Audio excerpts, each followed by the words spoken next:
is NU6X via a 2-meter AM, about 3 or 4 watts out. Got the communicator 3, definitely back in the 1950s. That's going into a VHF receiver, which is driving via box an HF transceiver. If you remember last week, we were talking about, oops, I lost my video. We were talking about checking in using VHF, and so this is my way of checking in using VHF. So anyway, I think it goes back to you, Rocco. This is NU6X in beautiful Sedona, Arizona. Okay. Got that, Mark. And Dave, WJ6W. I've got you in there. So before I go any further, Dave, did you hear my question about the question of the evening? Yeah, I did, and I have to make a big correction. Bob did not send that question out as a possible question of the evening. I made a mistake. I copy all these off when I see them into a spreadsheet, and I just misread it. The question actually came from 866KX Kent, and I don't think he's a regular. I don't know if we've heard him for a while. So I don't know how smooth this question is when it occurs. But Bob, you don't get the credit or the blame for it, however that goes. Sorry about the mistake. But as far as purchases, I think anything's game, but I would try to maybe concentrate on any vintage rigs you got that you were disappointed in, or vintage equipment. Is that what you were looking for, Rocco? Yeah, that's exactly what I was after. Okay, thanks, Dave. Let's see here. Let me see if there's anybody else out there trying to get on the list, and then I'm going to hand it over to you, okay? Yeah, okay. All right, anybody else want to get on the earliest list? Go ahead now. November 4, Delta, Lima, Alpha. K6IRZ, howdy, what's the name of? Jeff in Chino, California. Excellent, Jeff. Okay, you're on the list after NU6X. Anybody else? November 4, Delta, Lima, Alpha. Try it again. November 4, Delta, Lima, Alpha. Need a relay on that one. November 4, Delta, Lima, Alpha. Oh, I got that. That is N4DLA. Got you there, Matthew. Anybody else? Okay, let's go with that list. Are you ready to copy? Dave, go ahead. Yeah, Rocco, go ahead. Okay, first will be K6KOI, John, followed by Vaughn, K6ZTA, then Dennis, W6DQ, and Lisa, KF6QNG. QSL so far? Yeah, no problem. Okay, next will be Chuck, N6AF, followed by Tom, W6TOM. Why don't you put me after Tom, N6K, and we'll follow TOM, Morocco. And then after me will be Phil, N6WHK. QSL? Yeah, got you 100%. Okay, next four will be J, NY6L, followed by Glenn, WB6RLC, then Ron, K2RP, and in that group, KG7TR, Mike. Okay? That's KG7TR, Mike? Kilo Golf 7 Tango Romeo. Roger, got it. Okay, next four will be Paul, N6BZY, followed by Larry, W6WUH, then Bob, WA9JIB, and then Mark, NU6X.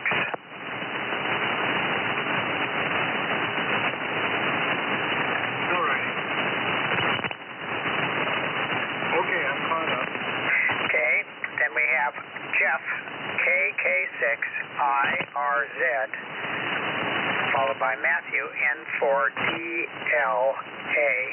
And that's all I had so far.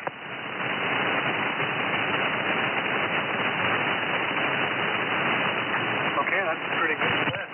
So we're approaching about 5 minutes to 7. I can get started here and call for more check-ins as we go, if that's all right with you. Oh, it's over to you. Take it away, and I don't think anybody's going to really mind if we get going 5 minutes early. Yeah, okay, very good. Well, then we'll do that. I'll read the preamble and we'll get started here. Welcome, everybody, to the Vintage Single Sideband Roundtable. This is Dave, WJ6W in Tarzana, California. I'm the host for this evening's roundtable. Tonight, the station I'm using is a Drake TR7, coupled with a Collins 3001 amplifier up to inverted D up in the trees out back of the house. We meet each Tuesday evening at or near 3895 kilohertz. All of us should be using equipment that was manufactured before 1981 or home-built equipment with equivalent technology. First-timers may, however, use modern equipment. Does anyone have any announcements related to vintage single sideband radios? K2RP. Yeah, go ahead, Ron. Did you have something on George? Yes, I did. I spoke to George for quite a while today. He's making improvements slow. Had physical therapy today. He's in rehab center near the house. And he's very optimistic about the future. I'm not sure really. They know for sure what it's going to be. But he's planning for the future with a very good frame of mind in spite of the fact. If anybody wants to go see him, he's welcoming visitors. Anybody has to be arranged through his son. Anybody send me an email, I'll send you the son's phone number. And if anybody needs George's phone number also, I will give it to you. He does get the PT twice a day, so you may not get it all the time. Some at irregular hours. Who spoke to him today, he had to be physical terrorist would be back. And a few hours before her phone again, they work him out pretty well. But I think he's thanks for the time. Yeah, okay, well, thank you, and thanks for the update. That's good news that he is doing better and taking visitors.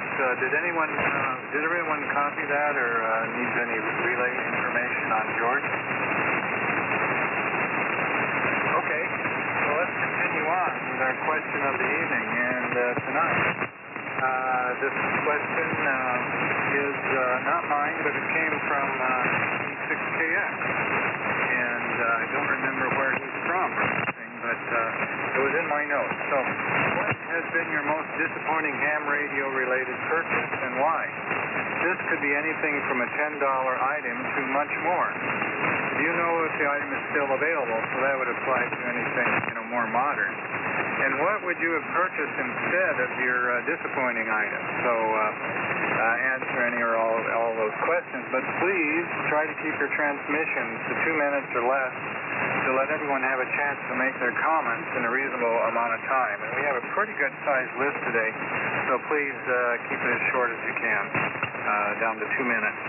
Okay, before we go on, let me make one more call for any check-ins for the Vintage Sideband Roundtable. This is WJ6W.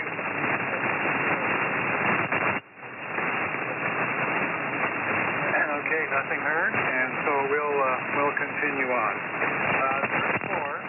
We have is John, K6KOI, and then to Vaughn, K6ZTA, Todd to Dennis, W6DQ, and then right over to Lisa, KF6QNZ, and then back to me. Go ahead, John, K6KOI, WJ6W. thank you, Dave, and thank you, Rocco, K6KOI. John here in Del Mar using a National NCX5 and a National NCL 2000 and a full-wave loop and a 444 microphone. So to answer the question, I'm going to go modern because of all the vintage stuff I purchased, even though it didn't work except with a lot of elbow grease, I've enjoyed it. It's all been fun. But one thing that wasn't fun was I got at a swap meet here in San Diego an MFJ 70 or maybe it was 75 amp power supply switcher. And it looked like it was new in the box. In fact, it was in a sealed box, but it had postage back to the original owner who I bought it from, who had sent it to MFJ because it never worked. And so he sent it, and he told me it took like 3 or 4 months for turnaround. And he said he didn't want to even open the box, just sell it, with not having been opened, but just repaired. And I bought it from him at a very reasonable price, and I plugged it in, and it didn't work. And so I thought, well, I'm not going to mess with this thing. I'm going to call MFJ. I did it. They said, send it back. We'll handle it under warranty. It didn't take 3 months. It took 3 weeks or so. Came back, and it worked for about 6 months. And then the 75 amp portion of it was kaput. So that's my story. And the rest of the story is what I would get instead would be a $30 to $40 switcher you can get off eBay. It is an HP computer server switcher, about the size of a carton cigarette pack, smaller than that, very, very small, 70 amps. Like I said, less than $50 anyway. And it's called a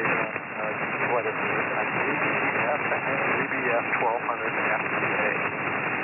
That's my story. K6ZTA, K6KOI.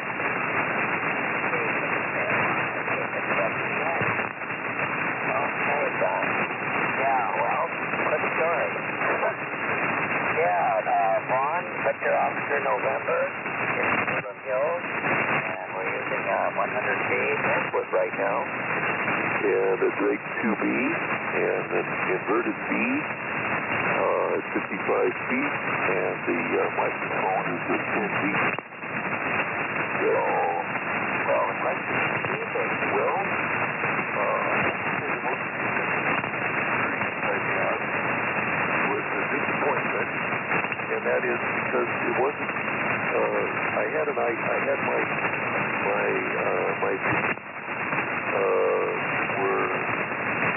my visions were the 50 CR90, and so I got a hold of one, and it wasn't what I thought it was going to be.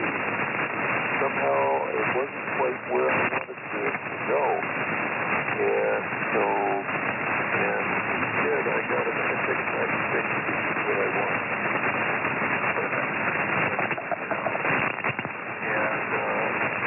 But there am. AMI last night. You were the host.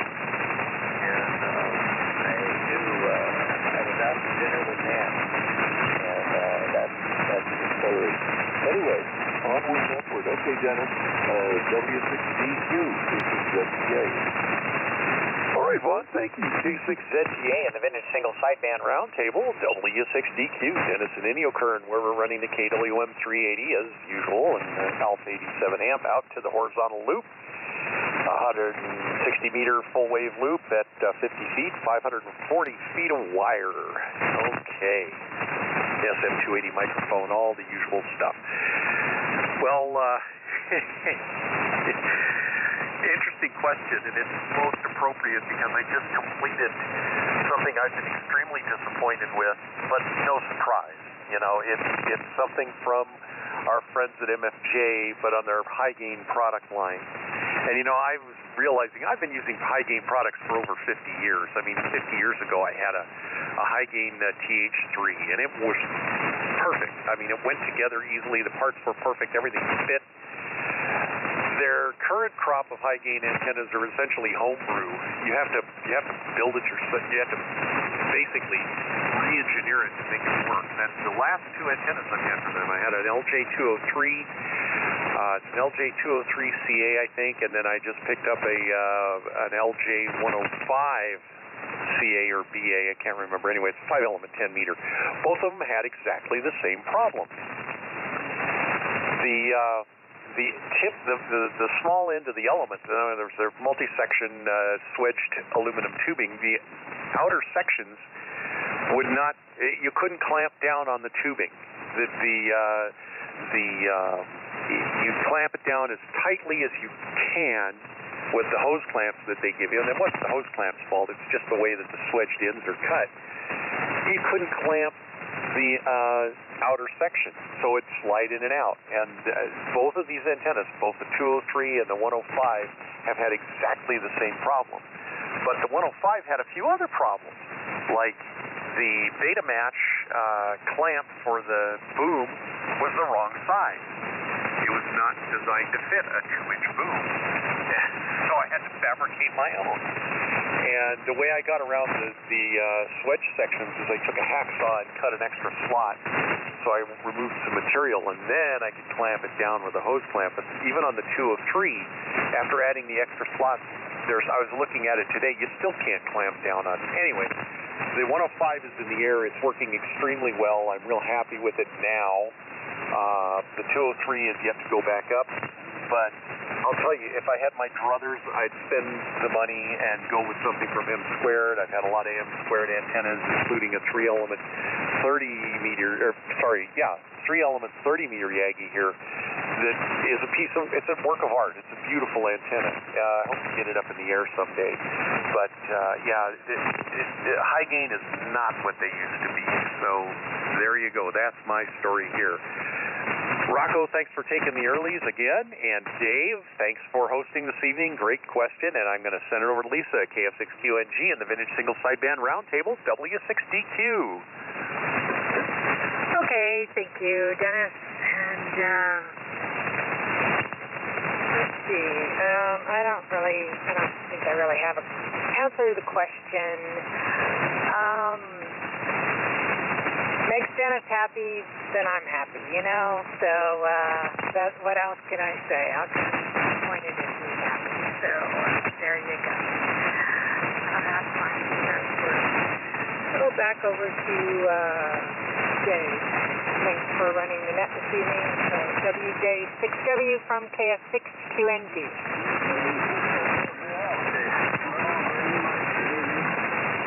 Okay, Lisa, very good. Well, that was a good answer. Keep Dennis happy, and probably stay away from MFJ.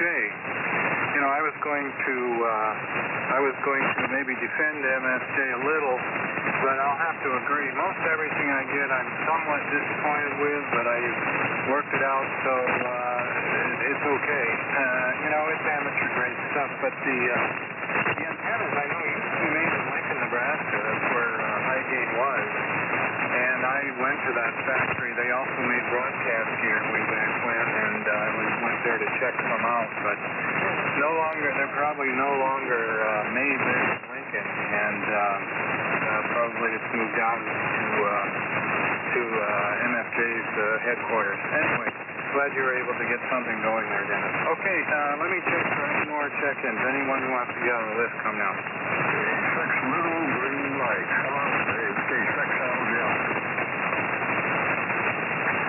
Okay, we got you, Skip. Did I step on somebody else? Okay, I thought I heard someone come in just as I was hitting the key here. Okay, let's continue on now with the next 4. And let's see, we have N6AF Chuck, then W6TOM Tom, and then N6KN Rocco, and then Phil, N6WHK, and then back to me. N6AF, go ahead, WJ6W. Alrighty. I apologize, I had to run upstairs and help my wife with something in the kitchen. if the question of the evening is too long, I won't ask you to repeat it. Can you do that? And I'll make my answer short so overall I don't gobble up too much time. Go ahead.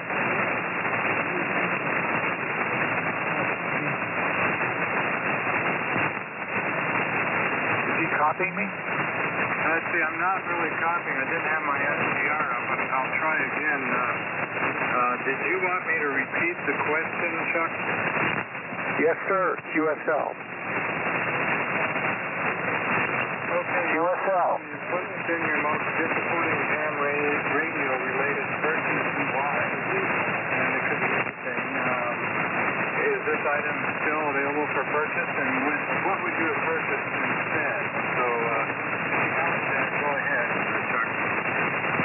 QSL, I'll tell you what, and I'm not trying to be inaccurately happy, but I really am baffled. I'm looking around the room, and I don't think I've ever gotten, well, there was one purchase years ago. It was a Linko DX something or other, little HF sort of mobile rig, and it simply didn't work out of the box, and I just ended up sending it. But on the flip side, I have an MFJ 941 Echo in front of me. I think it's rated for 300 watts. That I picked up for $20 at a swap meet, and the front panel is perfect condition.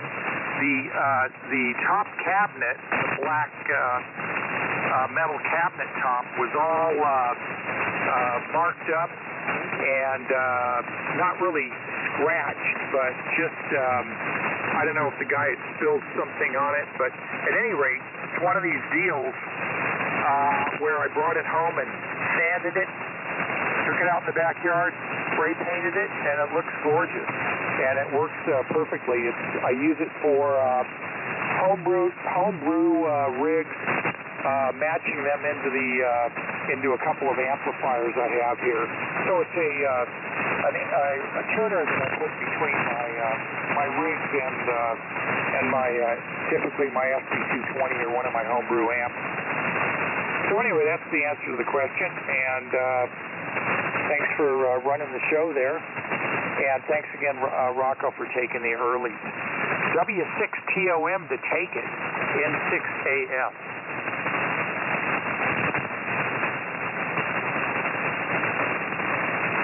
Somebody passed the Tom. TOM is your turn. Go ahead. W6TOM, you're in. Yeah, Tom.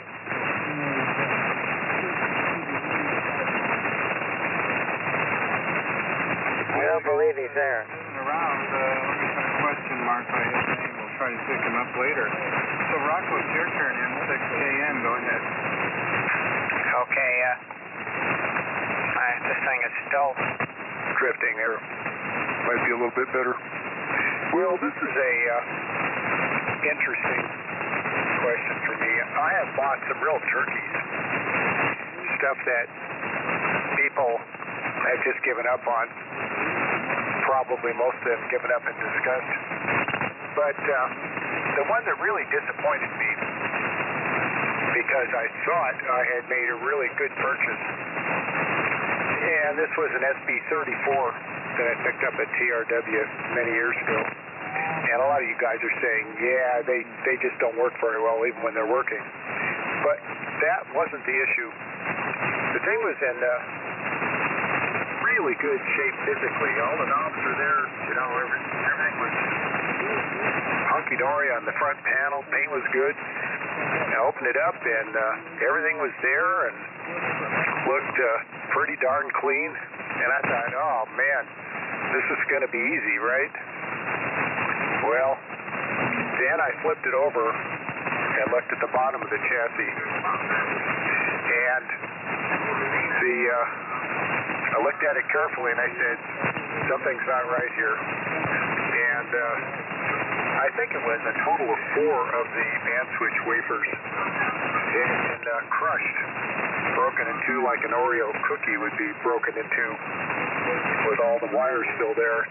So something heavy had fallen on the thing when it was open on the bench upside down. And I looked at it and said, that's the end of that.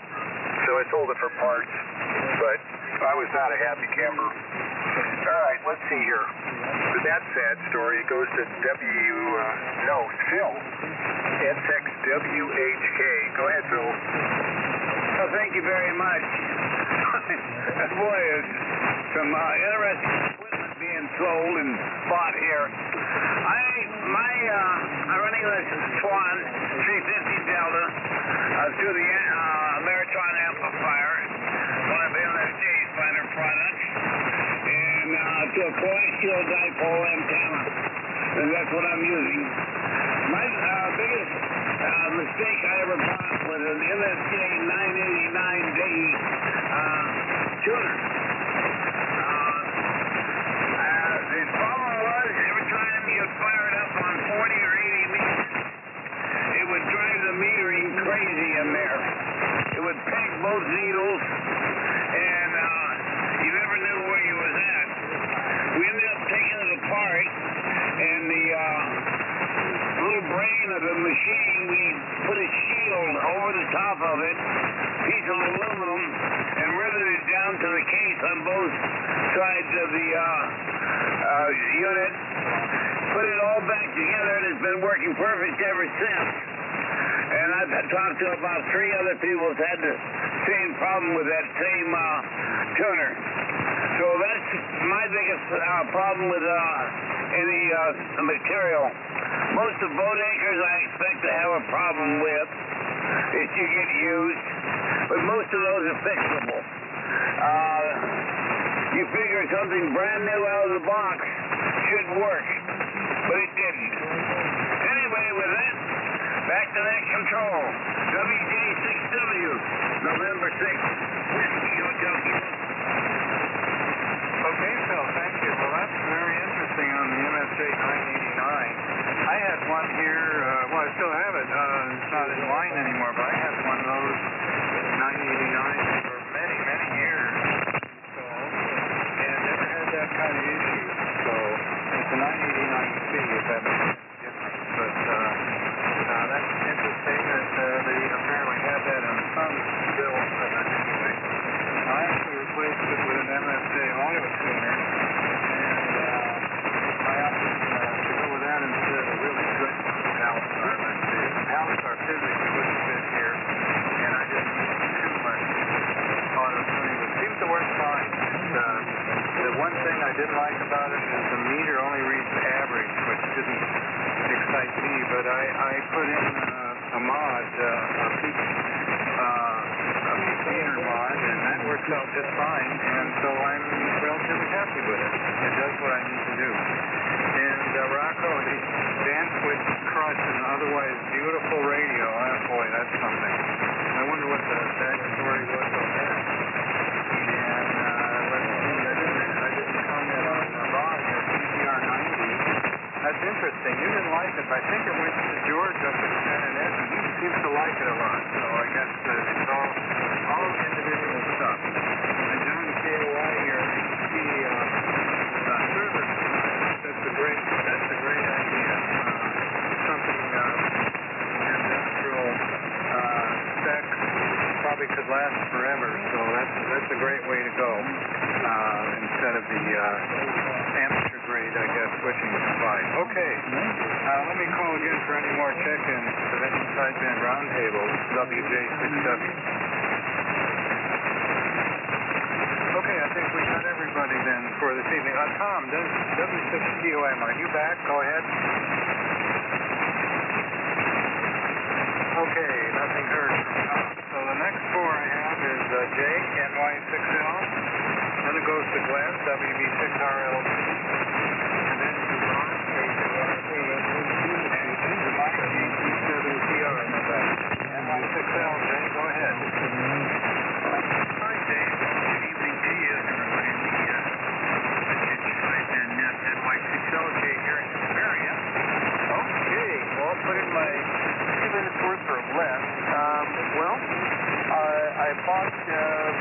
about a year ago or so, possibly. He can hop on MSJ, but I'm on the MSJ 869 Giant automatic, what do you call it, SWR watt meter that was kind of interesting. I like the earlier version, which is they got the manual switches and all that stuff, and the deep reading works pretty well. But the newer one for the main station here, I don't like it. And what the reason why is it's kind of a flop to me. The deep reading analog giant meter, no matter if you set it for like 1 second to hold it, it just holds it too long. It is like the older model. So, and that kind of gets tired of the automatic power switching and all that stuff. So, I went out and the Power Master 2, which is a $600 plus SWR watt meter, and it's got up to 3,000 watts, and it's just fantastic. It does the job. So as far as MFJ, well, they still need to do their homework, and I paid almost $300 for that previous watt meter, and I'm happy with it. So I'm just going to let it go and have someone else enjoy it or do a body season. But definitely two watt meter and that's the job. So MFJ, sorry buddy, you need to do your homework there. All right, over to Glenn, WB6RL, NY6LJ here in Hesperia.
$100 more, and I walked away with it for $100. Got it home, downloaded the manual that I found online.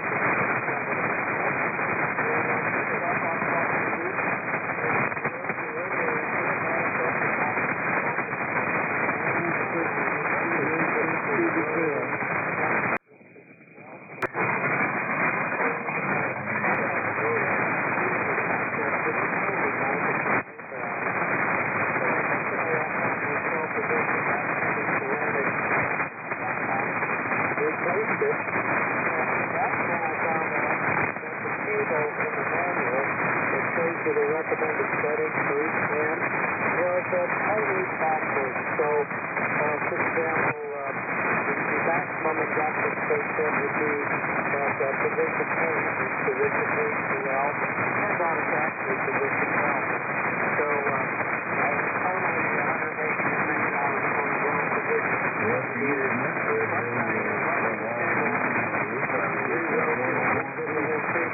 correct adjustment value.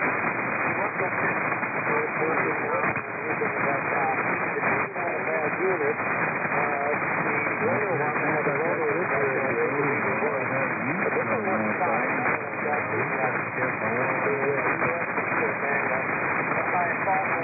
guys, you can't even make the manual for the right. It was totally backwards. Anyway, that's unfortunate.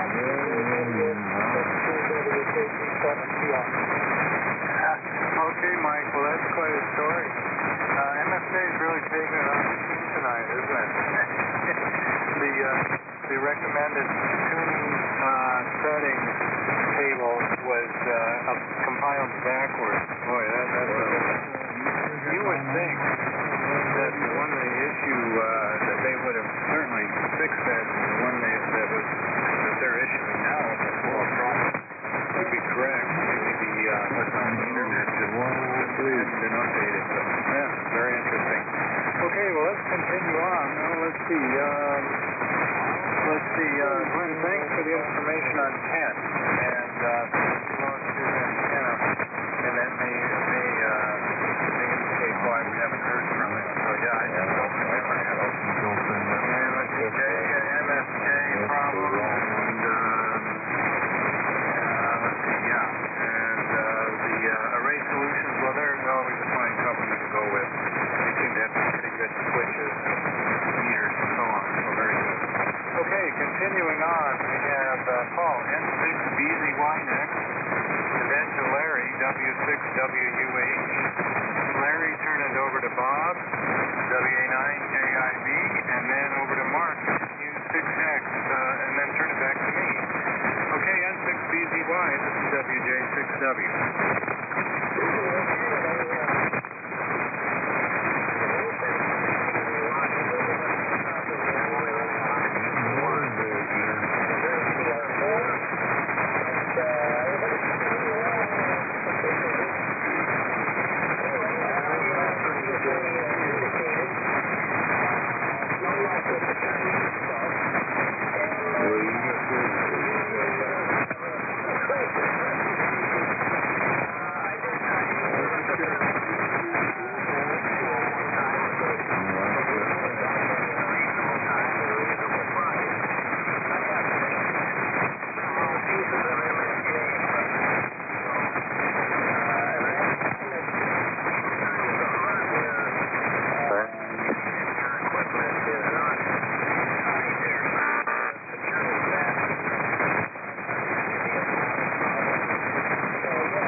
W6BZY, W6WUH.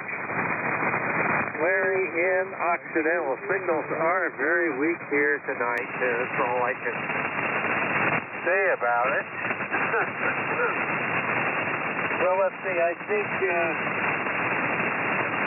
one of the most disappointing radios that I had here was Star 600 receiver.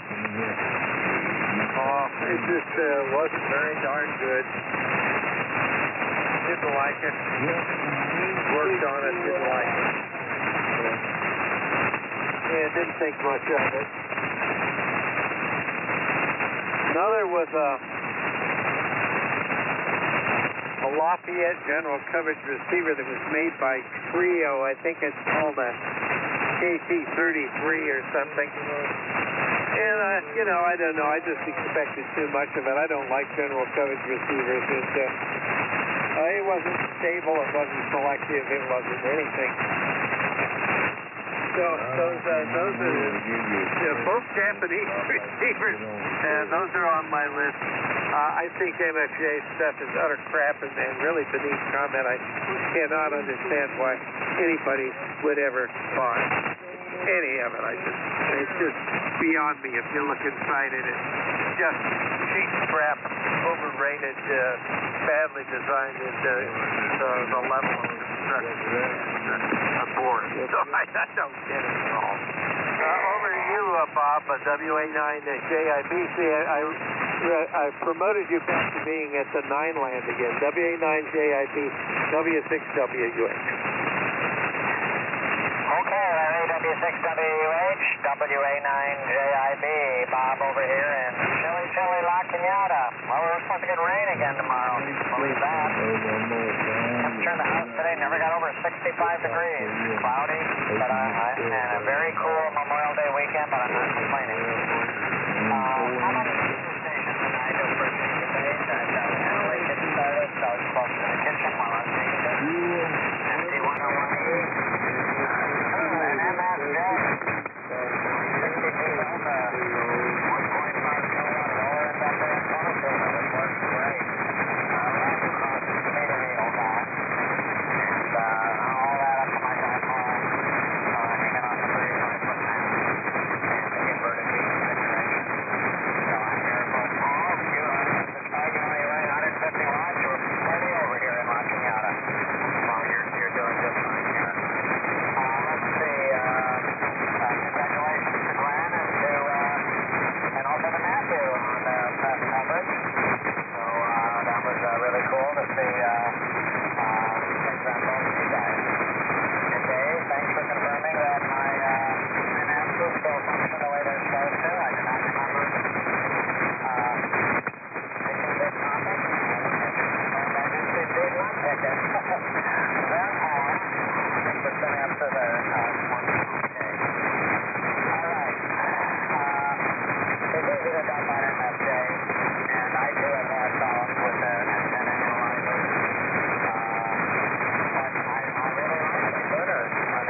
this Dakota Bees? This is NU66. Yeah, Mark, go ahead. It's your turn. Okay, I can barely hear Bob. High noise all of a sudden picks up. So, again, I'm transmitting via Wisconsin communicator 3, 2-meter AM on about 145, 250, something like that is the frequency. And I am receiving that on another VHF receiver, which is then feeding a HF sideband transceiver. So this was my only way I could ever put my communicator 3 to use, is the 3 or 4 watts of AM that puts out, and where I'm located, I'll never ever hear another 2-meter AM station. So anyway, this is what I'm doing with it. I actually got it working. It shouldn't take very much. I found some crystals, and I'm having some fun with it.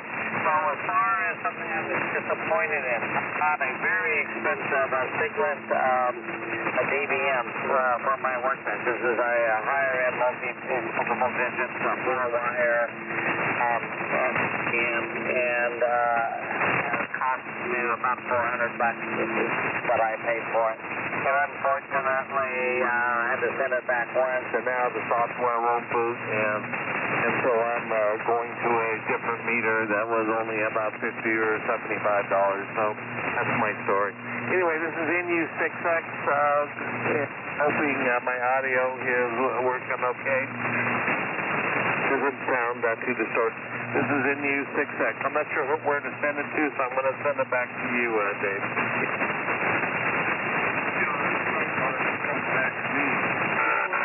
Great. Great fun to hear you make use of your constant communicator 3 you sound, I wouldn't say it's distorted, but it's absolutely vintage. Let me put it that way. It's very tight speaker.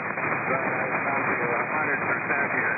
And congratulations for doing that. It's very much fun. And let's see, Bob, well, this meter, we got a lot of parameters there besides the MSA you complained about. Well, that is a lot of AF. Yeah, I've had 1 or 2 of those relative from when I was a kid in the Lafayette catalog. They looked just so receivers looked so cool to me. And so I had one, and they're exactly like you said. They drift terribly, not accurate tuning dials. You can't listen to fine tuning hardly at all because of the drift. The BFOs, I think they have BFOs, and he was really useless that way, and very poor sensitivity too. So anyway, let's see. And Paul on the MMJ, the workmanship isn't always the best. I have to say that this auto antenna tuner, I had to tear it apart to update the meter fatigue, and I was surprised. It was laid out basically on one board and very clean, and there was no correction errors or anything on the board where they had to put any manual jumpers or anything in. So it was okay. I can't complain on that. So I'm down to, let me call one last time for anybody who wants to get on the list for the Vintage Sideband Roundtable coming. Okay, I think we have everyone. I've got 3 left. KK6IRZ, Jeff, you're next. Turn it to Matthew, N4DLA. And then Matthew turn it to Skip, K6LGL, and that'll be the list for this evening. KK6IRZ, WJ6W. Okay, very good. J6W, KK6IRZ with the vintage sideband net going on, and name is Jeff in Chino, and I'm using the typical stuff, a lot of homebrew. Although no, I'm actually changed the arrangement a little bit, went back with the SB200, so I have the SB200, a homebrew antenna tuner, open wire line, and Unit V, and using the ICOM 735 with a bit over the line of the 1980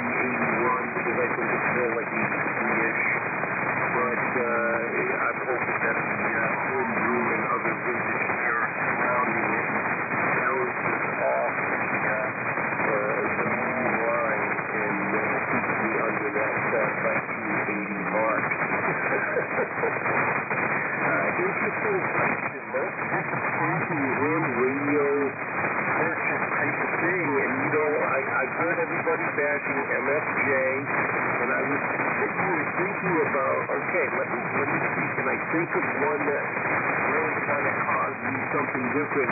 And unfortunately, I have to go with MFJ also. And here's the answer to that, though. Everything I buy, I'm not buying anything that's pristine. I'm not paying the top dollar. I'm expecting problems with everything that I get, and I'm buying the filter. So it doesn't really get disappointing because I'm already expecting that I have to go in and work on it anyway. So, and then I kind of already know what I'm expecting it to do afterwards. It usually gets pretty much what it does.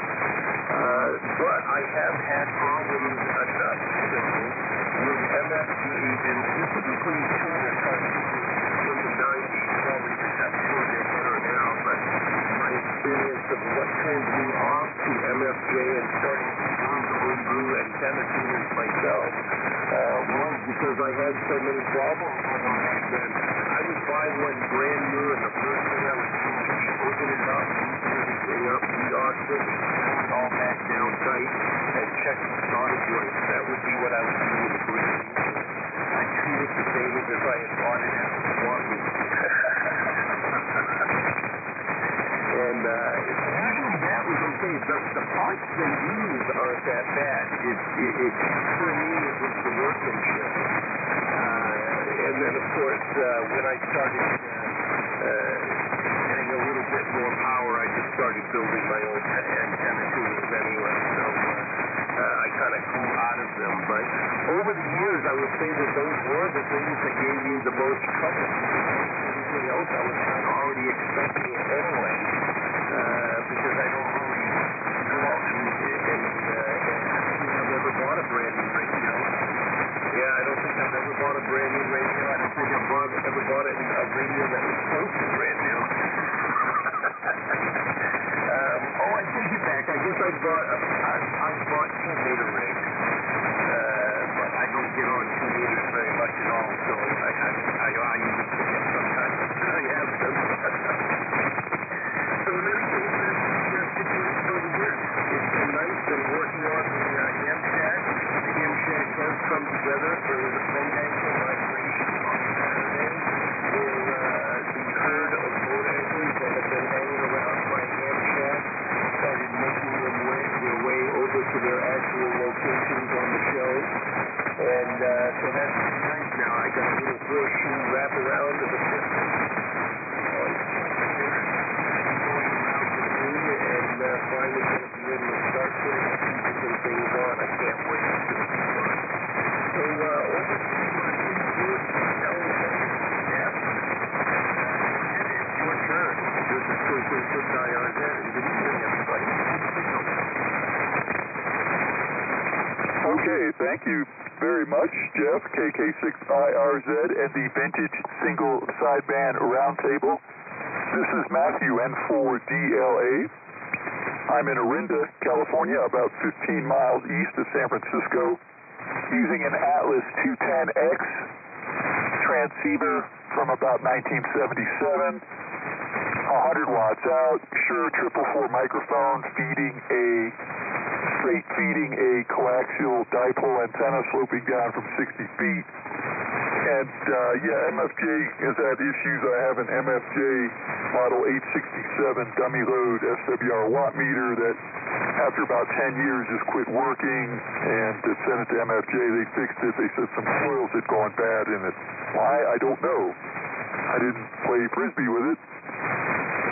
And I have an MFJ 941B as in Bravo antenna tuner I bought in 1979 after I got my general class license and didn't want to trim up my 80 and 40 meter dual band dipole so I could get into the general voice band, so from the novice CW band, so I used it. I've never had any trouble with it, but it hasn't, since I moved to Sixland, it doesn't get any use. It just sits on the shelf here. So it's been sitting on the shelf longer than it was in use in the shack in Maryland. Probably only in use there less than 10 years. But the real problem child is Tentec. in 2001, late 2001, 6 meters was on fire. It was just on fire. And I'm 10-tech HF gear, so I thought, hey, it'd be great to get this new 10-tech all-mode 62-meter transceiver. 25 watts out, you can drive my amplifier, a VHF amplifier with it. So I got it, immediately problem. It's FM, RF feedback, it didn't drive the linears right, even, with the keying lines, the mess. Sent it back to MFJ, it was under warranty, sure, no problem. Took them 3 months to work on it. I got it back, it still had the same problem. So I don't know if they really worked on it. Sent it back to them again. 3 months later, it comes back. 6 meters isn't open anymore to the East Coast every day like it had been. I was out of luck. So, 10-tech, you screwed up my chance at 6-meter Rorqual State pretty much. So, I've just had it with them. Ever since old man Retro Voice guy passed away, the founder, they're just done. So, for 6 meters, I bought a Ranger RCI 5054 DX100. No relation to Heathkit. From Ranger USA. It's 6-meter all mode. Other than not having PL, I use that for 6 meters with my 3-element beam. But the MFJ rig has been relegated to FM only. It's not used for single sideband, so just FM only. So, nice going, 10-tech. It's the way to screw people out of their propagation. All right, over to Skip. I don't know if he can copy me down there in Santa Monica, K6LGL from N4DLA Orinda. Just go ahead, it's your turn.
everybody. See some of you on the air line up tomorrow.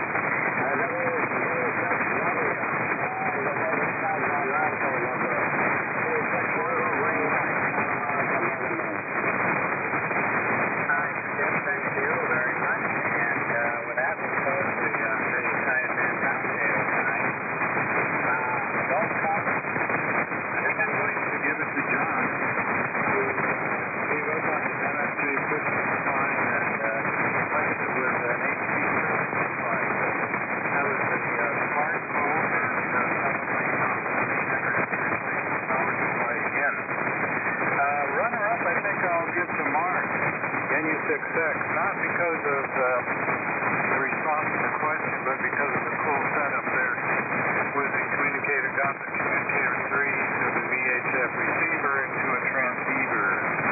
So very good. John, K6KY, would you like to accept your award? Go ahead. Well, I guess John doesn't want it. So it goes to you. Are you still there? Well, I guess not. The conditions must have been that good out in Arizona. So anyway, thanks everybody for listening and contributing. It was an interesting group tonight, and with that, we'll say 73 to WJ6W. Thanks for running it. Is the Atlas 210X man still on in Orinda? This is N6AF. Yeah, N6AF, N4DLA, live and in concert on the Atlas 210X. Oh, very good. We could move our frequency. Maybe it'll be quick. So you're N4GLA, N6AF, and I think we spoke once before.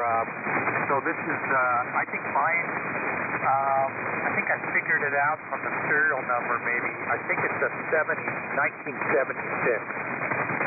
210X. And I'm running it with a 444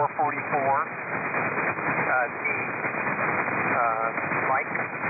And the, I guess the mod or whatever that I've done here, I've got, I tapped into its VFO oscillator and have one of these $15 frequency counters, Chinese, that has a programmable offset. So I've got my $15 digital readout on it. So, and I'll demonstrate here.